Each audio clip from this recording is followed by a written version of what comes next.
Hey, everyone. Today's video might just be the most shocking and, upon reflection, the most chilling battlefield case you've seen so far this year. Just last night, the skies over Moscow ceased to be the safest airspace in the world. They became the largest drone slaughterhouse in the history of human warfare. Ukraine deployed more than 550 suicide drones in a single strike, with nearly 200 of them heading straight for downtown Moscow. This wasn't a harassment tactic or a demonstration. It was a strategic decapitation airstrike targeting the very heart of Putin's power-based critical facilities just 15 kilometers from the Kremlin.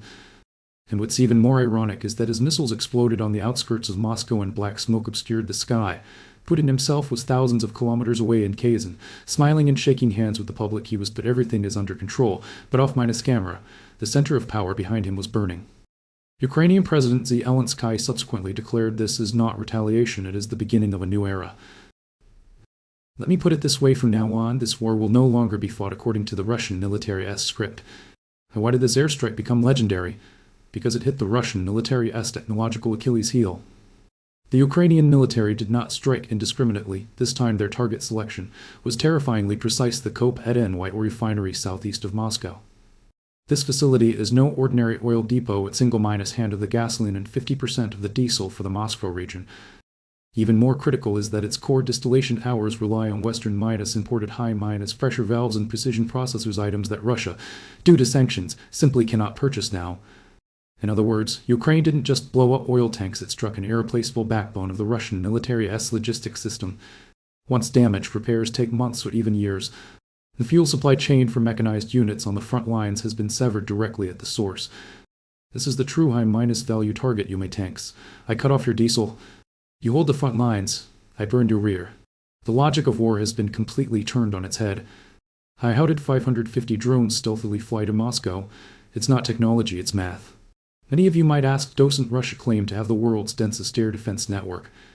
S-300, S-400, can't S and layer upon layer. Surely not even a flight could get through.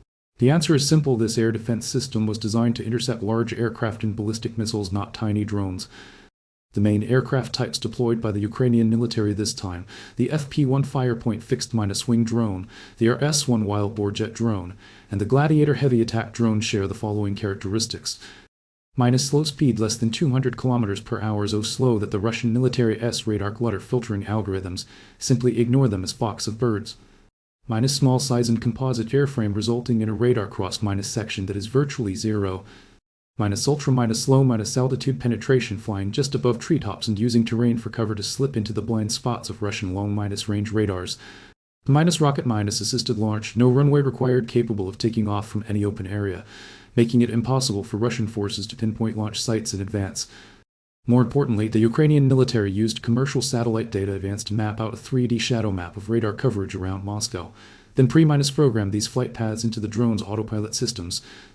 As each drone approaches a radar beam, it automatically fine-tunes its course without any human intervention throughout the entire flight, achieving perfect evasion. What do you call this? This isn't brute force, it's algorithmic warfare.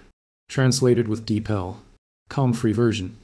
Russia's exorbitantly priced, shield-pierced by 1,000 yuan spear and economic debacle.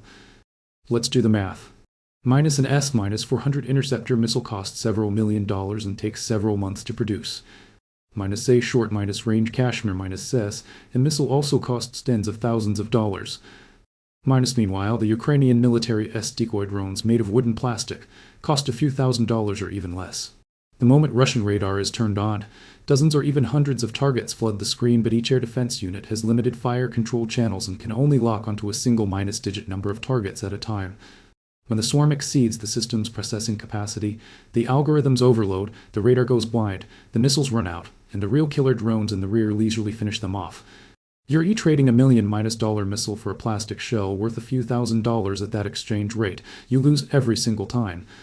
Fight 100 times and your arsenal will be empty, while your opponent's 3D printing factories are still working overtime around the clock. This is the brutal math of asymmetric attrition warfare. The Russian military didn't lose because of a lack of courage, it lost because of economics.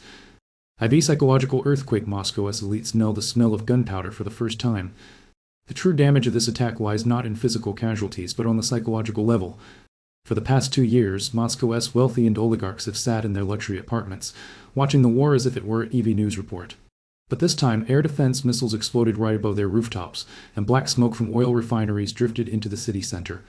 For the first time, they realized war is not a special military operation, it's a bill that will come crashing down on their own heads. And what must Russian soldiers in the front-line trenches be thinking, seeing even the capital being bombed? If the home front can't even protect itself, why should I risk my life on the front lines? Morale has never been sustained by propaganda, it is propped up by a sense of security and trust. When trust collapses, even the most elite troops will fall apart in an instant. Putin's smile in Kazan actually exposed his deepest anxiety. He dares not stay in Moscow because it is no longer safe there. The script for the future has been rewritten. The war has entered the rear strangulation phase. This battle by the Ukrainian military heralds the birth of a new tactical paradigm. No longer pursuing individual cities and territories in frontline trenches, but instead using low-cost drone swarms to strike the enemy's core economic nodes, 500 kilometers deep oil refineries, ammunition depots, power hubs, and railway marshalling yards. Once destroyed, these facilities are extremely costly and time-consuming to repair, while the cost of the attacks is extremely low. When industrial 3D printing goes up against Soviet-era stockpiles, it's clear who will run out of resources first. Even more alarming is that, in order to defend Moscow, Russian forces have been forced to withdraw Kornet missiles and S-400 systems from the front lines, which has directly weakened the air defense cover for Russian troops on the front lines. The Ukrainian military FPV drones and long-range artillery will immediately gain greater operational freedom on the Donbass front. This is a virtuous cycle. The more you defend your rear, the more vulnerable your front becomes. The more vulnerable your front becomes, the harder we strike, the more you need to reinforce your rear. A vicious cycle. We are witnessing the coming age of 21st century warfare. Regardless of which side you support, you must acknowledge this massive airstrike on Moscow in 2026 will be recorded in military textbooks as a classic case study of drone swarms' asymmetric attrition. It teaches us several hard truths. Minus quantity is quality when costs drop to a certain level. Sheer scale overwhelms all defensive algorithms. Minus the rear is no longer safe. Any capital city lies within the strike radius of drones. Minus industrial capacity determines the upper limit of war. If you can't sustain the attrition, you're bound to lose. The future course of events depends on two factors. First, whether Russia can restore its refining capacity in the short term, and pessimistic, as sanctions have cut off technology imports. Second, whether Putin can quell the panic among the domestic elite. A psychological collapse is harder to heal than combat losses. But one thing is certain, this war has entered a new phase, one Russia most wanted to avoid. As always, this in-depth analysis deserves your likes and shares, so more people can see the true nature of this military revolution.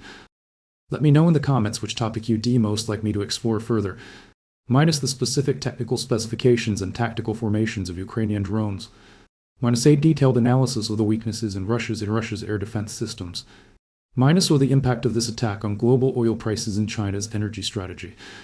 You'll read every comment. In the next installment, we'll cover the topics you suggest.